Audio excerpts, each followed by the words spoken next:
چاہتا ہوں اے رسول اعظم صلی اللہ علیہ وسلم کے دیوانوں، ہمارے نبی نے صرف مسجد میں نماز کا طریقہ نہیں سکھایا، ہمارے نبی نے صرف تجارت کے میدان کے اصول نہیں بتائے، ہمارے نبی نے صرف حج و عمرہ اور زکوٰۃ کے طریقے نہیں بتائے، بلکہ مصطفیٰ پیارے نے ہر اس پہلو کی اصلاح فرمائی جس پہلو کو غلط رکھنے کی وجہ سے انسان کا وقار مجروح ہوتا ہے، انسان کی عزت ختم ہوتی ہے، انسان کی آبرو چلی جاتی ہے، انسان کی دل آزاری ہوتی ہے۔ اللہ کے رسول صلی اللہ علیہ وسلم نے یہ جملہ کہہ کر کہ کیا اب بھی دور جاہلیت کی ادائیں تمہارے اندر موجود ہیں، پتہ چلا حضور نے جس چیز کی اصلاح فرما دی ہے، اگر سچا مسلمان ہے، آمد رسول کی خوشی منانے والا مسلمان ہے، تو اسے چاہیے کہ جو پتھروں کے زخم برداشت کر کے ہمیں جینے کا سلیقہ عطا کیا ہے، اس رسول کے نقش قدم پر چل کر ہر برائی کو اپنی زندگی سے نکال کر کے باہر پھینک دے۔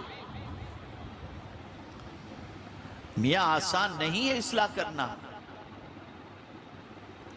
ہر کوئی اصلاح کو قبول نہیں کرتا، اصلاح کے لیے گالیاں سننی پڑتی ہیں، اصلاح کے لیے مصائب کو برداشت کرنا پڑتا ہے، اصلاح کے لیے مصیبتوں کی وادیوں سے گزرنا پڑتا ہے، اصلاح کے لیے معاشرے کے گنڈوں کے تانے برداشت کرنے پڑتے ہیں۔ اور آپ رسول رحمت کی زندگی کا جائزہ لیجئے، ایک پہلو کی اصلاح کے لیے نہیں آئے تھے۔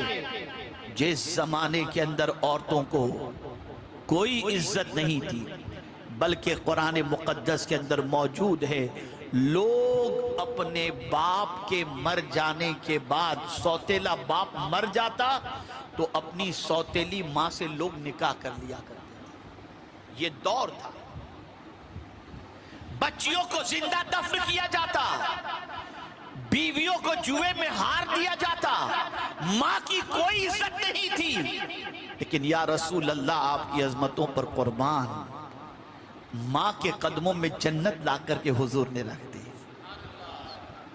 بہن کی عزت کی حفاظت کرنے والوں کے لیے جنت کی بشارت عطا فرمائی، بیٹیوں کی ولادت کے اوپر رحمت کا مژدہ عطا کیا، اور بیوی کے ساتھ حسن سلوک کا پیغام اس طریقے سے دیا کہ رسول اعظم فرماتے تم میں بہتر وہ ہے جو اپنے اہل و عیال میں بہتر ہے، اور میں تم سب میں بہتر ہوں کہ اپنے اہل و عیال میں بہتر ہوں۔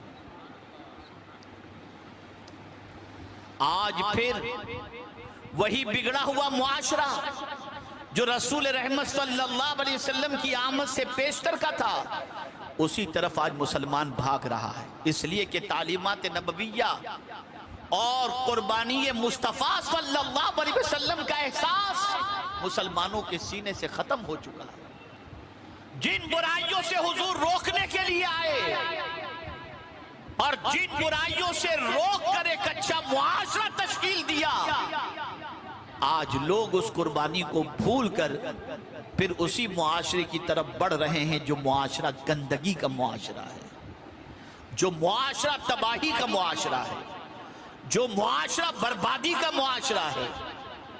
اللہ اکبر! تجارت کے میدان میں حضور صلی اللہ علیہ وسلم نے اصلاح فرمائی، آپ واقعہ ملاحظہ فرمائیں تو پتہ چلے گا۔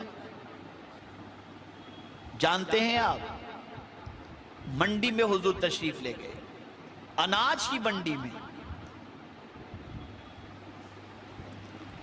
دیکھا گیہوں کا انبار لگا ہوا ہے، رسول رحمت صلی اللہ علیہ وسلم نے اس گیہوں کے انبار کے اندر بیچ میں اپنا ہاتھ ڈالا تو اندر سے کچھ گیلا گیہوں نکلا۔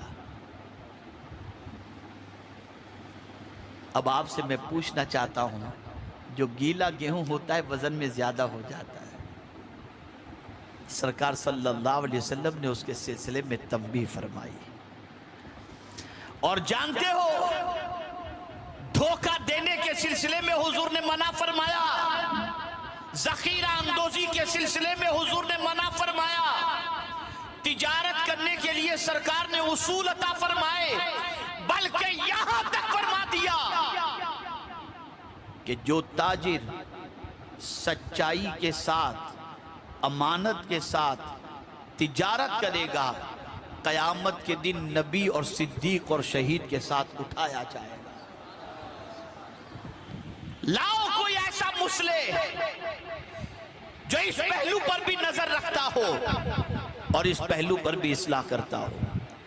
یہی وجہ تو ہے کہ اس زمانے کے اندر تجارت کا ایک قانون تھا، تجارت کا ایک دستور تھا۔ آپ میں سے بہت سارے تجارت کرتے ہیں، ہم بھی کرتے ہیں۔ کیا معاملہ ہے؟ تھوڑا سا جائزہ لینا چاہوں، جائزہ لینے کی گزارش کروں گا۔ ہماری دکان پر کسٹمر آیا، بھائی صاحب یہ کتنے کا ہے؟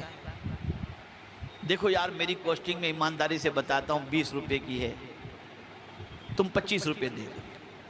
اب وہ کوسٹنگ ہوتی ہے 15 روپے کی، ہم بول رہے ہیں 20 روپیہ۔ بھائی میں 10 روپے ہی نفع کما رہا ہوں۔ پتہ نہیں کس قسم کی بات آدمی کر رہا ہے، سچائی پر مبنی ہے یا جھوٹ پر نہیں معلوم۔ ویڈیو کیسی لگی کمنٹ میں ضرور بتائیں، اور ویڈیو کو لائک اور شیئر کریں اور ہمارے چینل کو سبسکرائب کریں۔